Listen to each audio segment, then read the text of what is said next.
Guys, ಇವತ್ತು ನಾನು ನಮ್ಮ ಅಕ್ಕ ರೀಲ್ಸ್ ಮಾಡ್ತಿದ್ವಿ. ಹಾಯ್ ಹಲೋ ಗುಡ್ ಮಾರ್ನಿಂಗ್, ನಾನು ನಿಮ್ಮ ದಾವಣಗೆರೆ ಹುಡುಗ ಅಂತ ಹೇಳ್ತಾ ವಿಡಿಯೋ ಸ್ಟಾರ್ಟ್ ಮಾಡೋಣ. ನಮಸ್ಕಾರ. ನಾನು ಬೆಳಗ್ಗೆ ಎದ್ದು ದೇವಸ್ಥಾನಕ್ಕೆ ಹೋಗ್ತಿದ್ದೆ. ದೇವಸ್ಥಾನಕ್ಕೆ ಹೋಗೋ ರೋಡಲ್ಲಿ ಅಕ್ಕ ಅಡ್ಡ ಬಂತು ಫ್ರೆಂಡ್ಸ್. ಅಕ್ಕ, ಗೌರ್ಮೆಂಟ್ ಬಸ್ಸಲ್ಲಂತೂ ಸೀಟ್ ಬಿಟ್ಕೊಳ್ಳಿಲ್ಲ, ಇಲ್ಲಾದ್ರೂ ದಾರಿ ಬಿಡಕ್ಕ. ಆ ಒಕ್ಕಗೆ ಆತರ ಹೇಳಿ ನಾನು ಹೊರಟಿದ್ದೆ ಕೆಲ್ಸಕ್ಕೆ. ಅಂಗಡಿ ಒಳಗಡೆ ಬಂದ ತಕ್ಷಣ ಈ ಅಂಕಲ್ ಸಿಕ್ತು. ಈ ಅಂಕಲ್ ಏನೇ ಅಂತ ನೀವೇ ಕೇಳಿಸ್ಕೊಳ್ಳಿ ಗಾಯ್ಸ್. ನನ್ನ ಮಕ್ಕಳಿಗೆ ತಿಂದ್ಬಿಟ್ಟು ಮನೇಲಿ ಬೇರೆ ಏನ್ ಕೆಲಸ ಇರಲ್ಲ, ಇಲ್ಲಿ ಬಂದು ನಿಂತ್ಕೊಂಡು ಹೋಗೋ ಬರೋರ್ನೆಲ್ಲ ತರಲೆ ಮಾಡ್ಕೊಂಡು ಪೋಸ್ ಕೊಡ್ತಿರ್ತಾರೆ ಬಡ್ಡಿ ಮಕ್ಕಳು. ಆ ಡೈಲಾಗ್ ನ ಕೇಳಿಸ್ಕೊಂಡು ನಾನು ಹೊರಟಿದ್ದೆ ಅಂಗಡಿ ಒಳಗಡೆ. ಇಲ್ಲಿ ಬಂದ್ ನೋಡಿದ್ರೆ ಇವನೊಂದ್ ಮೂಲೆಯಲ್ಲಿ ನಿಂತ್ಕೊಂಡಿದ್ದಾನೆ.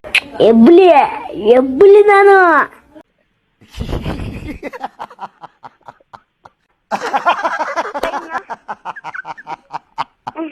ಆ ಡೈಲಾಗ್ ನ ಕಳಿಸ್ಕೊಂಡು ನಾನು ಹೊರಟಿದ್ದ ಮನೆಗೆ. ಇವತ್ತಿನ ವಿಡಿಯೋ ಇಷ್ಟ ಆಗಿರುತ್ತೆ ಅಂತ ಹೇಳ್ತಾ ವಿಡಿಯೋ ಮುಗಿಸೋಣ. ವಿಡಿಯೋ ಇಷ್ಟ ಆದಲ್ಲಿ ಲೈಕ್ ಕೊಡಿರಿ, ತುಂಬಾ ಇಷ್ಟ ಆದ್ರೆ ಒಂದು ಫಾಲೋ ಬಟನ್ ಒತ್ತಿ ಗಾಯ್ಸ್. ಅಷ್ಟೇ.